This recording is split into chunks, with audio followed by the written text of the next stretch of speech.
What's going on, everybody? It's your favorite dating coach, Elliot Scott. And today, as you see by the title, we're going to go over a guy's perspective on a breakup. More actually how a guy handles a breakup. I don't think it's much different than how a woman handles it, but I think there are important factors that go into how a man handles a breakup due to his evolutionary makeup, his evolutionary goals, how society kind of sees him or how he should be in society, how he wants to boost his ego back up or his social proof or value, and kind of how he feels demasculinized after the initial parting, okay?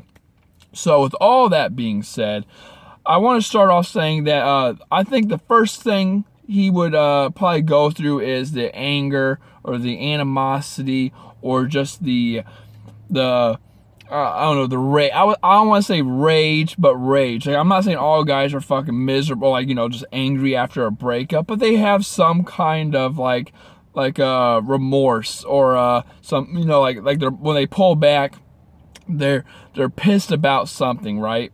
Maybe the woman, maybe how he handled the situation, how he can't believe what the hell is going on and how it's actually happening. And, I remember I was going through a breakup one time, and I remember like the whole last week, her and I were going to break. I was like, I knew it. I know it. I could just tell, right? You could say I have a negative mindset, but you could just tell. And I wasn't like freaking out about it, but I was just like, oh, I could tell we're done. Like, and again, that's a negative mindset, but you could just kind of tell. I was younger too, but just the whole last week, everything was just, like it was always kind of going downhill, but then the last week, it was just totally different. And I was kind of like holding on to that week, and I was like only remembering that week and the things going on, and that week kind of like defined, I felt like, our relationship, and that's what I was holding on. So I was in that anger stage for a short amount of time, but I think after that stage, men start going to the self-sabotaging stage.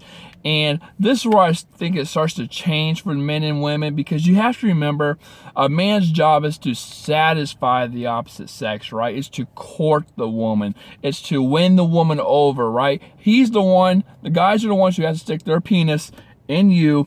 Oh, and that's a little, kind of straightforward there, but I'm just going to say it.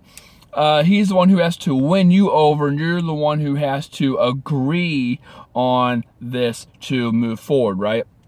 So when he obviously doesn't satisfy the woman, he is not doing his job as the male species, right, or specimen. He is not doing his job to procreate. He is not doing his job to win value, social proof. He is not seen as worthy in a woman's eyes to move forward and to have a family and kids and so forth, okay? So when this happens, the guy's mad.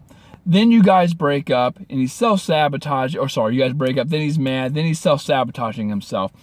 And he's thinking, and this is, I think, the saddest part of the guy's breakdown, if you want to call it that. And, because he starts to break himself down mentally. Like, the male mind starts to unravel. It's unbelievable.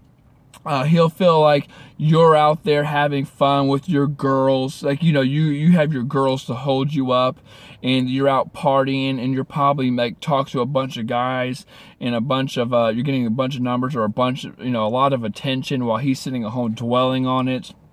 He might think that you're not as miserable as he is, and that he's questioning his own worth, because like he's probably thinking, if I can't satisfy this girl who knows me well, and I knew her very well, and she was like my girlfriend, she was right in front of me, like I had everything right there, then who else can I satisfy, right? So he starts to question his worth on satisfaction.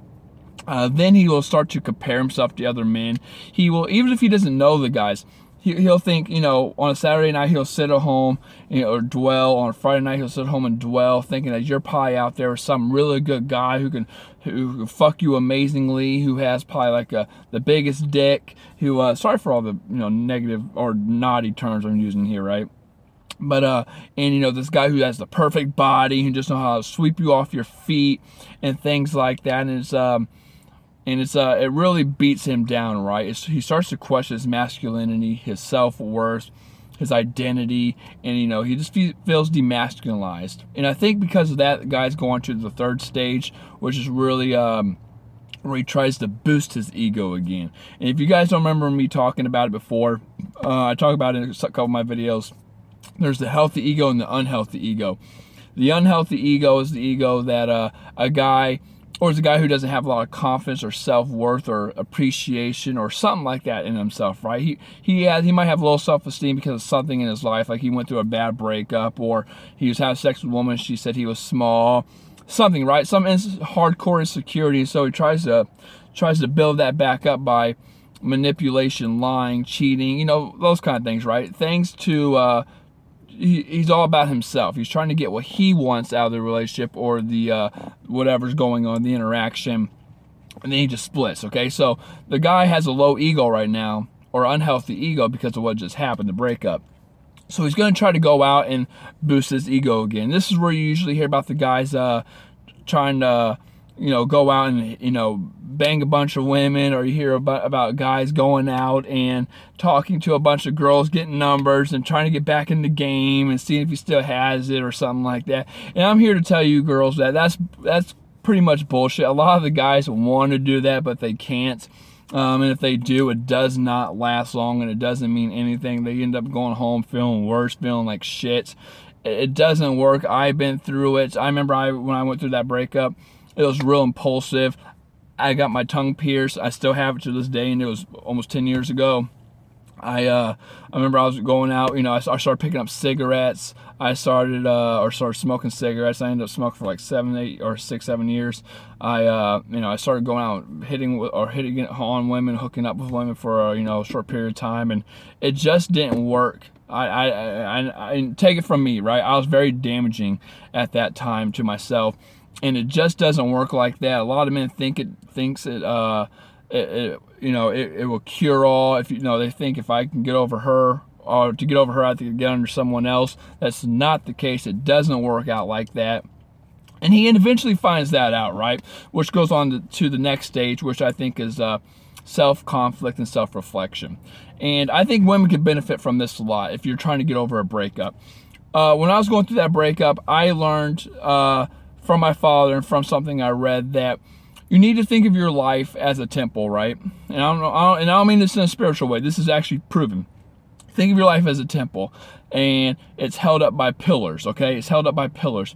And these pillars are things in your life, okay? Usually it's like 5 or 6 pillars. It'd be like relationships, work, hobbies, spiritual, things like that, right? Finance, whatever it is. And usually when you have a hard time getting over a breakup, you put all your time, money, energy, effort, emotions, everything into that one pillar, okay? So it's a strong pillar. Strong, you think it's strong. So it's a really strong pillar, but you neglected the other ones, right? Whenever you had all that money, that income, that repair, you put it into that pillar.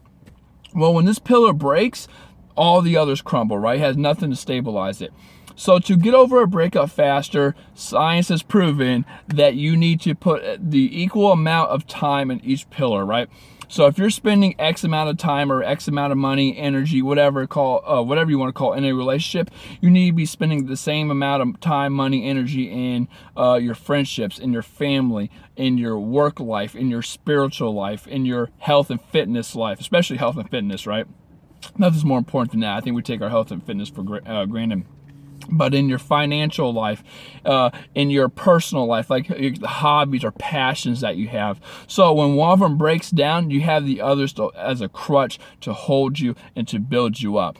And I think this leads to the final thing, which I think both men and women go through in a breakup is, self-improvement or growth or trying to get back on track. I think after men realize that they go through that bad stage of self-sabotaging, then trying to hook up with women and find a way to cure their ego. From there they'll go trying to build those pillars back up, or they'll go, realizing that they have all these pillars that are screwed and broken and misaligned and all that. And finally, they're going to build them back up. And this is kind of like the recovery. This is where you're actually recovering, I think. I think you have to do a lot of self-discovery before you hit the recovery stage, or I think for men they do at least. And this is where men are going to try to, you know, work on himself. Get like, I remember when I went through this stage, or I went through the prior stage, sorry, where I was, you know, the tongue piercing and smoking and sex and stuff like that. Then I immediately stopped it. And I went to I dropped out of college, went to a better college. Sorry, I dropped out of college prior because of it. And then I went back and went to a better college, a 4-year university, got my English degree. Then I stopped smoking. I started working out. I started reading a lot more. I started writing a lot more. I started working on, you know, my passions. I started working on, you know, this stuff more. I started doing a lot of things that I think will benefit me long run. And lo and behold, that I, you know, when that happens, all of a sudden, a beautiful, amazing woman came into my life, which was much better than the ex I had. Everything went, you know, a-okay. She loved me for who I was. She knew my flaw. She was just awesome. Okay, and I think that's how both sexes handle, I guess, the wrap up, the end of getting through this recovery stage, right? You got to go through all this stuff, then you got to recover right here. And this recovery might take a while. The recovery for me took, for the breakup I'm talking about, took 7 months. This was a really bad breakup for me, like a really bad, probably my first and only serious breakup. It sucked, and I didn't really know what to do. But luckily, you know, I learned these steps. I paid a lot of attention. I even wrote things down. Like, I paid a lot of attention to how I was feeling, how I was handling the situations. And of course, here I am sharing it with you now. So if you like this video, please subscribe. I'd really appreciate that. Please check below if you want my free 254 page ebook, absolutely free. Again, it's about men, it's about relationships, about long-lasting relationships, how to read male minds, how to attract the male, and all that good stuff. So with that being said, I love you guys, and peace.